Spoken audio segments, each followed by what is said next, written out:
Hello everybody, Wild Bill for America here. Let's take a look at the news. Top story, 3 Americans stopped a Muslim terrorist from slaughtering people on the bullet train in France.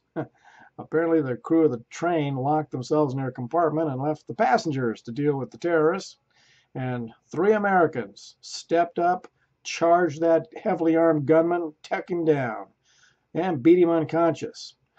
One report here says the gunman at one point yelled, "Give me back my gun!" I see the entitlement mentalities in France too. Well, I'm relieved to see these Americans treated as heroes, because France is pretty liberal, you know. When I first started reading the story, I was concerned that they might be charged with assaulting a terrorist.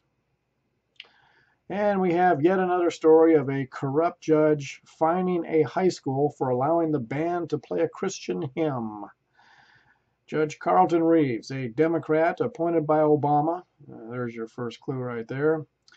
Fortunately, the people of that school district are fighting back against the judge's anti-Christian, anti-American bigotry. And I hope that spreads all across the nation.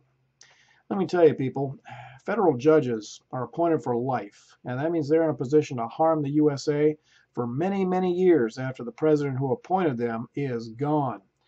Barack Obama is not going to appoint anybody who is not absolutely dedicated to bringing down America's traditional values, including our Constitution.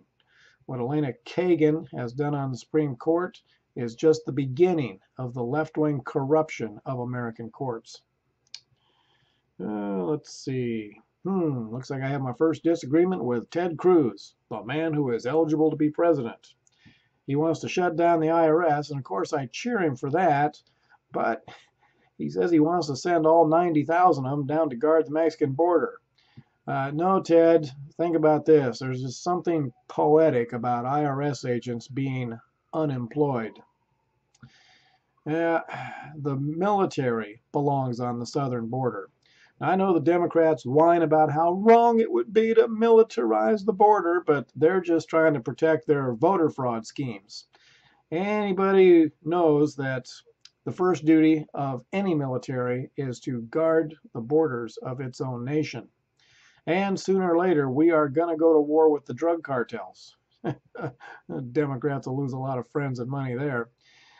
And the Mexican government will probably side with the cartels, which means we will end up fighting the Mexican government. Oh yeah, we need a strong military presence on our southern border. Did you see the pictures of the cute little Muslim boy dressed in his ISIS costume using a knife to behead his teddy bear? The Blaze has pictures. Little guy looks like he's about 3 years old, and he squeals in delight as he plunges the knife into his teddy bear. And it doesn't say if this is one of the families that Obama is bringing to the USA. What better way to show how tolerant we are? Muslim children. They blow up so fast. This is Wild Bill for America, and this has been News Bites. Thanks for watching, and America bless God again.